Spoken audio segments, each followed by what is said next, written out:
Dear friends, my dear students, welcome again. మరి ఈ model paper 1.0లో పార్ట్ 2కి స్వాగతం. నెక్స్ట్ 4 మార్క్ క్వశ్చన్ సంబంధించి సెక్షన్ 3లో ఇవి టెక్స్ట్ బుక్లోకి వచ్చినాయి, నేను ప్రిపేర్ చేశాను. In an atom the number of electrons in M shell is equal to the number of electrons in the K and L shell. Answer the following questions. ఇవి చాలా మనకి ఈజీగా ఆన్సర్లే గుర్తుపెట్టుకుంటారు, కానీ ఒకవేళ క్వశ్చన్ మారితే మీరు ఇబ్బంది పడతారు. కాబట్టి దీన్ని ఈజీగా ఎలాగ మనం కవర్ చేయాలో చూద్దాం. దీనికి సంబంధించి దీంట్లో బాహ్యకర్పూరం పేరేంటి, దాని బాహ్యకర్పూరంలో ఎన్ని ఎలక్ట్రాన్లు ఉంటాయి, ఆన్సర్లు కూడా ఇచ్చేసాను.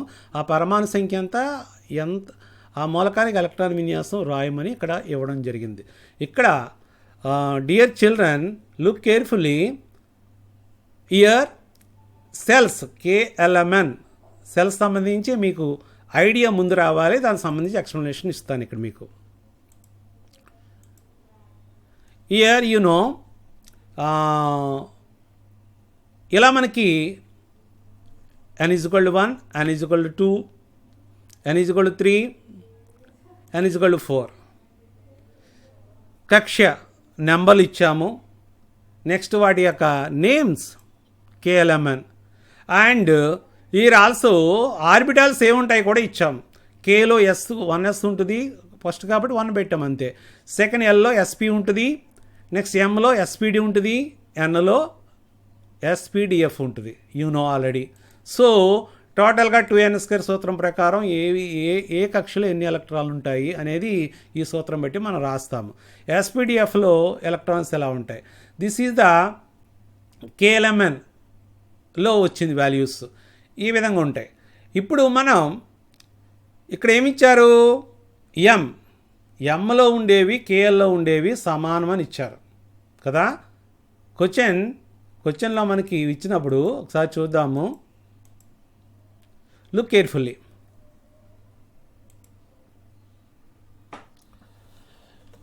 Here please clearly understand.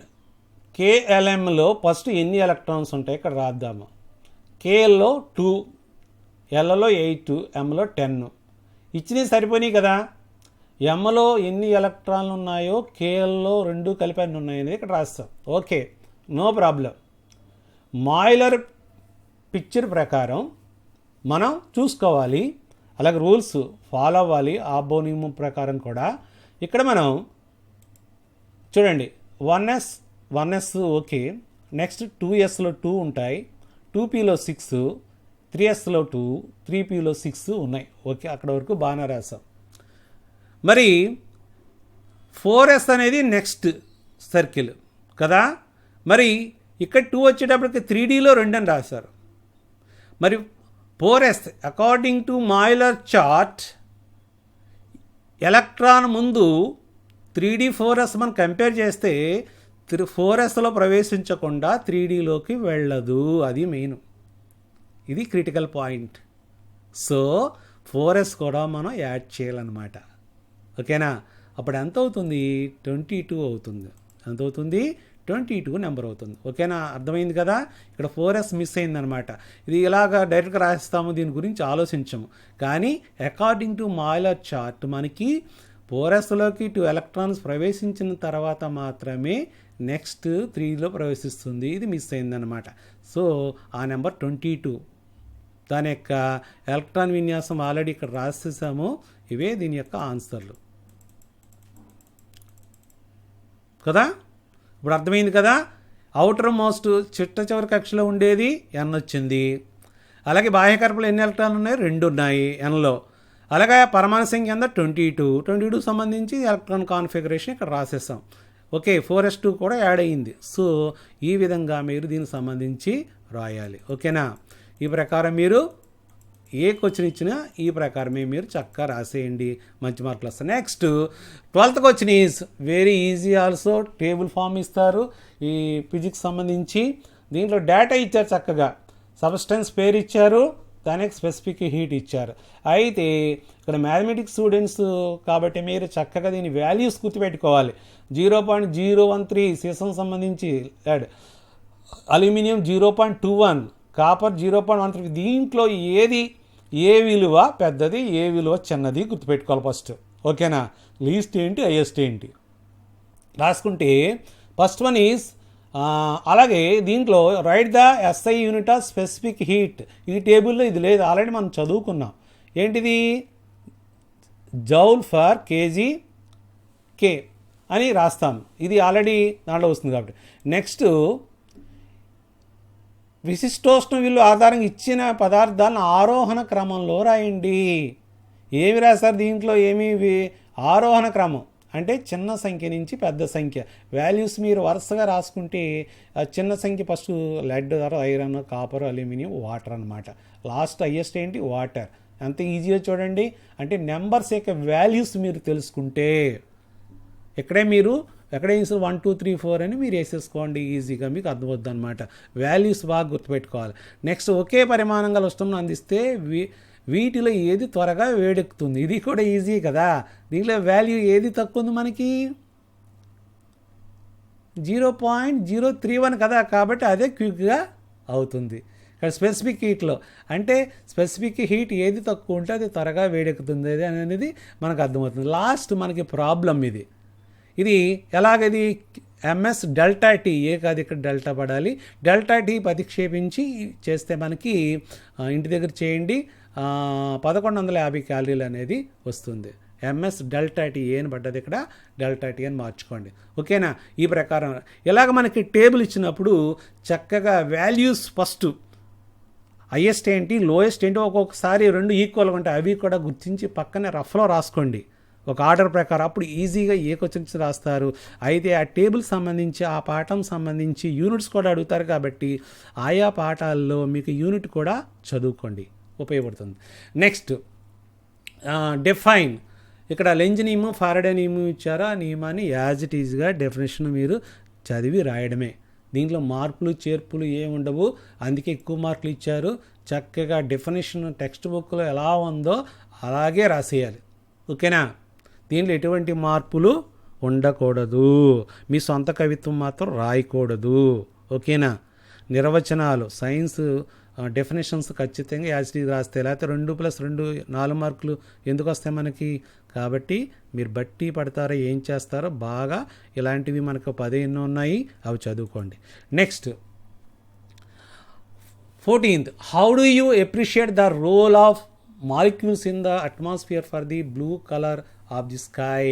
ఇది కూడా చాలా మంచి క్వశ్చన్. దీనికి సంబంధించి 1 మార్క్ 2 మార్క్ 4 మార్క్స్ ఎలాగైనా ఇవ్వచ్చు, చక్కగా రాసేయచ్చు. దీంట్లో మనకు తెలుసు కదా, ఎప్పుడైతే స్కై బ్లూ ఉందో దానికి సంబంధించి మాలిక్యూల్స్ ఏంటి? Nitrogen, oxygen. ఏ కలర్ మనకి ఎక్కువగా రీచ్ అవుతుంది? Blue colour. కాబట్టి అణువుల పాత్ర అనమాట. అంటే ఈ అణువులే లేకుంటే మనకి బ్లూ కలర్ అనేది మనకి ఎక్కువగా కనిపించకపోను అని చెప్పడం అనమాట. సో దీనికి సంబంధించి నా ఛానల్లో ప్రత్యేకమైన వీడియో చూశాను, ఆ వీడియో కూడా చూస్తే ఇంకా బాగా మీకు అర్థమవుతుంది. దీంట్లో మెయిన్ పాయింట్స్, కీవర్డ్స్ ఏంటి ఇక్కడ ఇచ్చాను మీకు చక్కగా. స్కాటరింగ్ ఆఫ్ ది లైట్, ఈ పదం ఖచ్చితంగా ఉండాలి. 1 మార్క్ వెంటనే పడిపోతుంది అనమాట. దేనివల్ల ఇది? కాంతి పరిక్షేపణం వల్ల జరుగుతుంది అనేది. అణువుల పాత్ర, అణువులు ఏంటవి? Nitrogen, oxygen. ఈ 2 అణువులే మనకి వాతావరణంలో, ఈ 2 అణువుల కారణంగానే ఆకాశం నీలిరంగులో కనిపిస్తుంది. ఎందుకు? వీటికి ప్రత్యేకమైన ప్రాపర్టీ ఉంది కాబట్టి, ఒక ధర్మం ఉంది. ఏంటది? అణువుల యొక్క పరిమాణం ఎట్లా ఉంటుందట? నీలి కాంతి తరంగదైర్ఘ్యానికి పోలికగా ఉంటుందన్నమాట, దగ్గరగా ఉంటుంది అనమాట. అందుచేతనే ఇవి నీలి రంగును పరిక్షేపిస్తాయి చక్కగా. ఈ అణువుల కారణంగానే చక్కగా ఆకాశం నీలి రంగులో కనిపిస్తుంది. అందుకు ఈ అణువులను మనం అభినందిస్తాం అనమాట. బాగుంది కదా? చక్కగా నీట్గా ప్రజెంట్ చేసుకొచ్చాను. Next, suggest an experiment to prove that the presence of air and water are essential for corrosion, explain the procedure చేయమన్నారు. దీంట్లో లోహక్షయం సంబంధించి గాలి నీరు అవసరం చూపించడానికి ప్రయోగం. ఇది కూడా మీకు ఆల్రెడీ చాలా చార్జ్ చేశారు. అయితే ఆ యాక్టివిటీ ఎలా రాయాలన్నది ఇక్కడ చూద్దాం. ఇలా యాక్టివిటీ యాజ్ ఇట్ ఈజ్గా నేను తెలుగులో పూర్తిగా రాస్తాను, ఇంగ్లీష్లో పక్కనే టెక్స్ట్ బుక్లో ఉన్న మెటీరియల్ ఇక్కడ ఉంచాను. అంటే ఇక్కడ మనం ఖచ్చితంగా ఈ ప్యాటర్న్ ఇక్కడైతే ఏ మోడల్లో వచ్చామో ఆ మోడల్గానే రాసేయండి. మనం ఎయిమ్ రాయాలి. అంటే ఎయిమ్కి కొన్ని మార్కులు ఇస్తారు, ఆపరేటర్స్ ఏంటి మార్కులు ఇస్తారు, ప్రాసెస్ అండ్ ప్రికాషన్స్. దీనికి సంబంధించి మళ్ళీ 2 మార్క్స్ కానీ 1 మార్క్స్ కానీ ఎలా అడిగినా సరే మనం రాసేయచ్చు. ఓకే, దీంట్లో ఏమేంటి ఏది ఇచ్చారో ఏది మనకి క్వశ్చన్గా వచ్చిందో అదే దాదాపు వచ్చేస్తుంది. లాక్షలా ఇనుము తుప్పు పట్టడం వల్ల గాలి వల్ల జరుగుతుందని, గాలి నీరు రెండింటి వల్ల కూడా జరుగుతుందని నిరూపించడం అని రాస్తాము. కావాల్సిన పరికరాలు 3 టెస్ట్ ట్యూబ్స్, దీనికి కార్క్స్ ఉంటాయి, అలాగే నెయిల్స్ ఉంటాయి, వాటర్ తీసుకున్నాము, ఆయిల్ తీసుకున్నాము, అండ్ హైడ్రైడ్ కాల్షియం క్లోరైడ్, ఇవి తీసుకున్న పదార్థాలు. టెక్స్ట్ బుక్లో చాలా క్లారిటీగా ఉంది, డయాగ్రాము క్లియర్గా రాయండి. ప్రాసెస్ ఏంటి, 3 ఎంత ఈజీగా ఉంటుంది. మీరు ఆల్రెడీ 3 టెస్ట్ ట్యూబ్ తీసుకుంటారు, వాటిలో 3 కూడా నెయిల్స్ వేస్తారు. నెక్స్ట్ ఒక దాంట్లో వాటర్ వేస్తారు, ములుగుతాయి మేకులు. 2వ దాంట్లో వాటర్, దాని మీద ఒక లేయర్ కింద ఆయిల్ వేస్తారు. 3వ దాంట్లో వాటర్ వేయరు, ఓన్లీ హైడ్రైడ్ కాల్షియం క్లోరైడ్ వేస్తారు. 3 కూడా బెరడాలు బిగించేస్తారు. ఓకే, టైట్ ఫిట్ చేస్తారు. దీంట్లో ఎప్పుడైతే చేశారో తర్వాత మనం ప్రయోగం చేస్తే ఫస్ట్ దాంట్లో మాత్రమే రస్టీ ఐరన్ నైల్స్ ఉంటాయి. వాటర్ ఉంది కాబట్టి, ఇక్కడ ఎయిర్ ఉంది కాబట్టి, ఇదే మెయిన్ మనకు పాయింట్. గాలి ఉంది, నీరుంది, రెండింటి వల్ల రస్ట్ పట్టింది, మిగతా వాటిల్లో పట్టలేదు. ఎందువల్ల? సెకండ్ టెస్ట్ ట్యూబ్ ఎయిర్ మాత్రమే ఉంది. ఇక్కడ ఎయిర్ వాటర్లో ఉండిపోయింది. ఇక్కడ ఎయిర్ ఏం చేస్తుంది, బయట ఉండిపోయింది. ఇక్కడ నెయిల్ దగ్గరికి వెళ్ళటానికి అవకాశం లేదు, లేయర్ ఆయిల్ అడ్డొచ్చింది కాబట్టి నీటిలో మాత్రం ములుగుంది, ఎయిర్ సప్లై అవ్వలేదు కాబట్టి ఇక్కడ కూడా రస్ట్ లేదు. ఇక 3వ దాంట్లో డ్రై ఎయిర్, ఇక్కడ ఉండే ఎయిర్ అంతా కూడా హైడ్రైడ్ కాల్షియం క్లోరైడ్ పీల్చేసుకుంది కాబట్టి ఇక్కడ కూడా మేకులు తుప్పు పట్టలేదు అనమాట. ఇది మెయిన్ ప్రాసెస్. అలాగే ప్రికాషన్స్, ఈ విధంగా ప్రికాషన్స్లో మనం కార్క్ గట్టిగా బిగించాలి, టైట్ ఫిట్గా ఉండాలి, అలాగే తుప్పు పట్టని మేకులు తీసుకోవాలి, మేకులు చాలా క్లియర్గా ఉండాలన్నమాట. అలాగే నూనె పోసేటప్పుడు ఆ నీటి మీద తేలియాడినట్లు ఆయిల్ పోయాలి.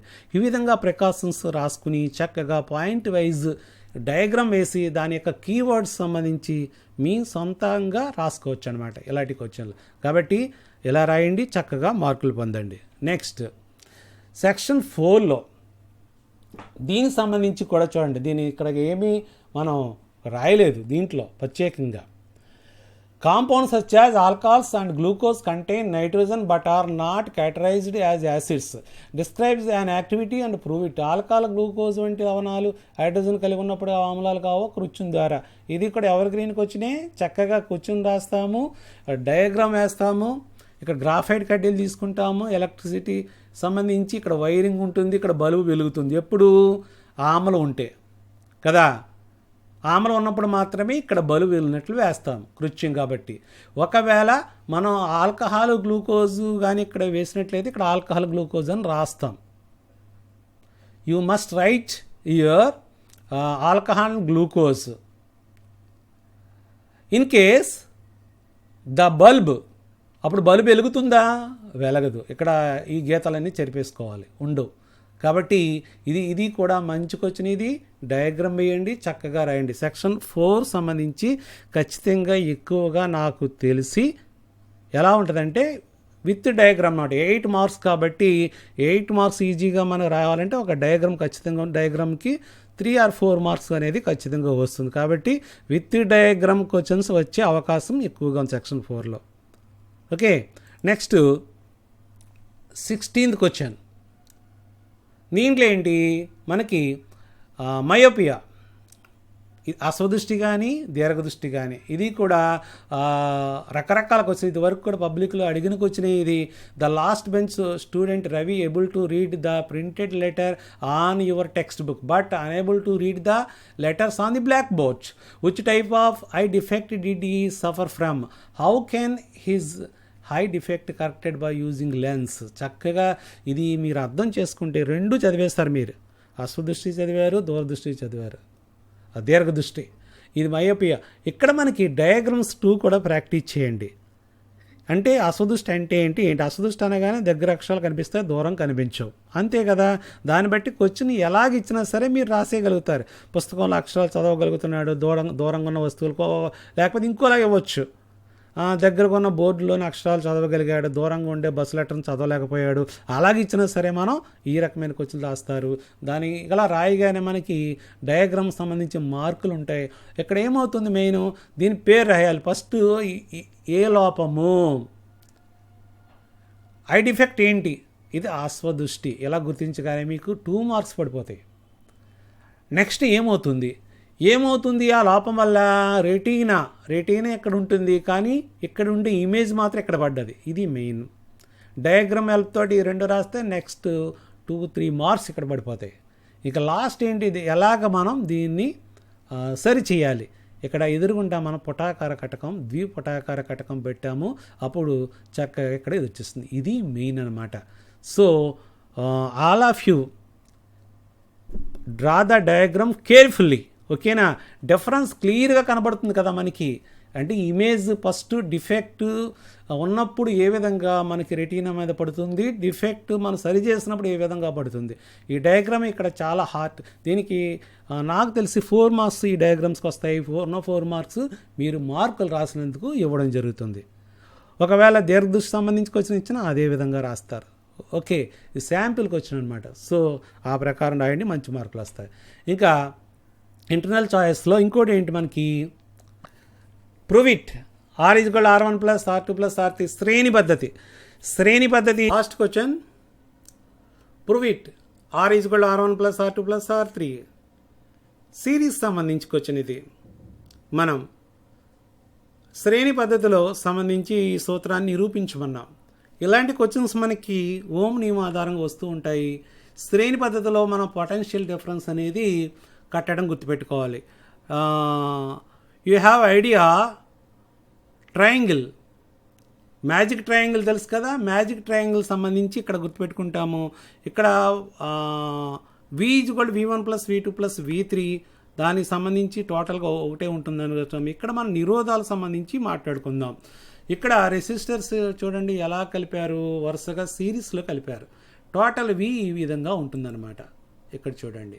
సో నిరోధాలని ఈ విధంగా కలిపి ఈ డయాగ్రామ్ కంపల్సరీగా మీరు గీయాలి. అలాగే సర్క్యూట్లో దీన్ని ఎలా కలుపుతారో సర్క్యూట్ కూడా వేసేసి ఆ సర్క్యూట్లో దీన్ని కలిపేయండి. ఇది మెయిన్. R1 దగ్గర పొటెన్షియల్ డిఫరెన్స్ V1 ఉంటుంది, పొటెన్షియల్ భేదం. R2 దగ్గర V2 ఉంటుంది, R3 దగ్గర V3 ఉంటుంది. టోటల్గా V అనేది టోటల్గా V1 plus V2 plus V3. ఇది మెయిన్. అలాగే Ohm's, according to Ohm's law ప్రకారం మనం ఏం తీసుకోవాలి ఇక్కడ, V = IR. ఈ రెండే ముఖ్యంగా తీసుకుంటాం సిరీస్లో. ఓకేనా, ఈ 2 గుర్తుపెట్టుకుంటే మనకి 8 మార్కులు వచ్చినట్టే. డయాగ్రామ్ ఎలా చక్కగా గీస్తారు. నెక్స్ట్ దానికి సంబంధించి according to Ohm's law, Ohm నియమం ప్రకారం మనం రాస్తారు. ఇక్కడ రాస్తాం. ఇందాక నేను చెప్పినట్టే R1 దగ్గర V1 ఎంత ఉంది, R2 దగ్గర V2 ఎంత ఉంది. ఇక్కడ ఏం మారాయి, 1 మారాయి, దేనికదే. అలాగే ఇవి టోటల్గా V = IR కదా. సో ఈ ప్రకారం తీస్తాము. టోటల్గా 3 కలిపేస్తాము. 3 కలిపితే మనకి ఇలా కలిపితే IR = IR1 plus IR2 plus IR3. టోటల్గా మనం I కామన్ తీస్తే R1 plus R2 plus R3. ఇది చక్కగా మనం ప్రూవ్ చేసినట్టు అనమాట.